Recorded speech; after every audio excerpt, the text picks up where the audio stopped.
4వ కీర్తన చదవండి.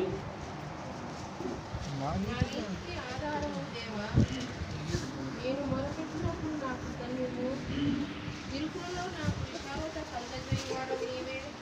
నన్ను కరుణించి నా ప్రార్థన అంగీకరించుము.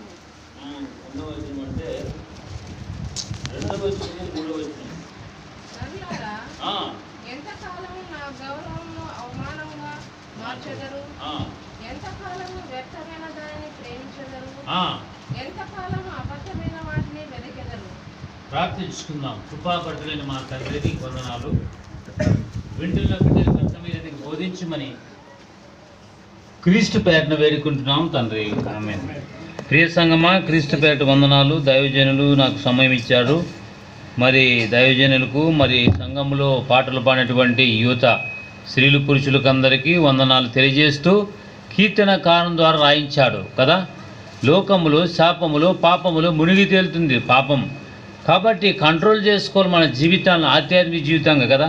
అందుగురించే ఇరుకులోనే ఏమంటా మనకి యేసయ్య మార్గము. తండ్రి అయినటువంటి దేవుడు తన ప్రియ కుమారుడు ద్వారా పంపించి రక్షణ భాగ్యం మనకి ఇచ్చాడు కదా. అందుగురించి ఇక్కడ నా నీతికి ఆధారము దేవా, నేను మొర్రపెట్టున్నప్పుడు నాకు ఉత్తరమేమో, ఇరుకులో నాకు విషయాలను కలగజేయవాడు ఎవరు? నీవే అన్న కీర్తనకారం ద్వారా దేవుడు మరి మాట్లాడుతున్నాడు మనతో కూడా, సమయంలో మాట్లాడుతున్నాడు. ఆధ్యాత్మిక జీవితం మరి శిష్యులకు యేసు ప్రభువు వారు ఆత్మీయంగా చెప్తే శరీర సంబంధంగా ఉన్న వాళ్ళకి అర్థం కావడం లేదు. యెరూషలేము దేవాలయాన్ని ఎన్ని సంవత్సరాలు కట్టారు మీకు తెలుసా? 40. ఎన్ని సంవత్సరాలు చెప్పండి, తెలిస్తే చెప్పవచ్చు. ఏం లేదు.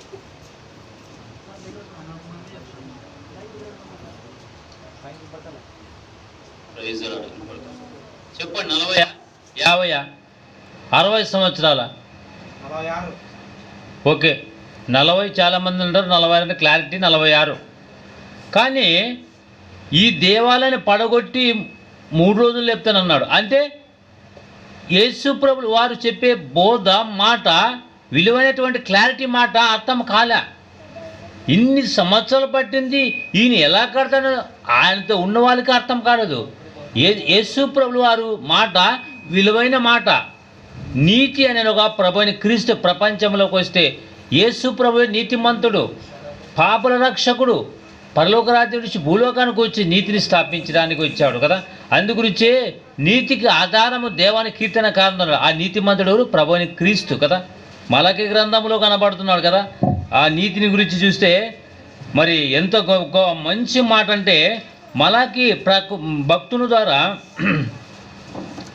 మరి ఇక్కడ చూసినట్లయితే మలాకి గ్రంథం 4వ అధ్యాయం 2వ వచనం చదవండి. అయితే నా నామందు భయభక్తులు గలవారు మీకు నీతి సూర్యుడు ఉదయించును. ఆయన రెక్కలు ఆరోగ్యము కలగజేయను. కనుక మీరు బయలుదేరి క్రొవ్విన దూడలు గంతులు వేయినట్లుగా గంతులు వేయుదురని దేవుని వాక్యం చెప్తుంది. నీతి సూర్యుడు ప్రభు అయిన క్రీస్తు కొత్త నిబంధనలు కనబడతాడు. నీతి సూర్యుడు కదా. ఆయన రెక్కల కింద మనకు ఆశ్రయం దొరుకుతుంది. అందుగురించే మనం ఎవరు నమ్మాల్సిన పనిలా, దేవుని వాక్యాన్ని నమ్మాలా, వాక్యానికి తావు ఇవ్వాలా. ఇంకా లోకంలో శరీరాశ, నేత్రాశ, జీవటము, ఇవి ఒక్కొక్క గంట సేపు మాట్లాడవచ్చు. బైబిల్లో అనేక రెఫరెన్స్లు ఉన్నాయి కదా. ప్రతి మాటకు దేవుడు రాపించాడు. అందుగురించే నరులారా ఎంతకాలం నా గౌరవం అవమానంగా మార్చేదురు అంటాడు కదా. యేసు ప్రభు నీతిమంతుడు ఎవరు? ప్రభువుని క్రీస్తు కొత్త నిబంధనలో కనబడుతున్నాడు కదా. కాబట్టి మలాకి గ్రంథంలో ఎంత మంచి మాట రాయించాడు కదా. చూసుకో రౌండ్. ఆయన రెక్కల కింద ఏముంటుందంట? కోడి పిల్లల్ని గద్ద వచ్చినప్పుడు కాళ్ళతో తీసుకొచ్చేటప్పుడు పోరాడుతుంది. కోడి ఏ విధంగా దాపెట్టుకుంటుందో పిల్లల్ని రెక్కల చాచి, అట్లాగా యేసయ్య మరి తండ్రి అయినటువంటి మరి దేవుడు తన ప్రియ కుమారుని పంపించి రక్షణార్థం మనకు మంచి భాగ్యం ఇచ్చాడు కదా. కోడి పిల్లల్ని ఏ విధంగా భద్రంగా రక్షించుకుంటాదో మరి దేవుని కుమారుని మనల్ని రక్షించడానికి మంచి రక్షణ భాగ్యం ఇచ్చాడు. ఆయన రెక్కల కింద ఉంటే మనకు ఆశ్రయము. రెక్కల కింద దూరంగా రెక్కలో మరి ఎగిరినప్పుడు, చాచినప్పుడు ఆయన రెక్కల కిందకు పోకుండా లోక సంబంధంగా ఆట ఆడుకుంటే సైతాన్ వచ్చి కాలు అంటే ఆ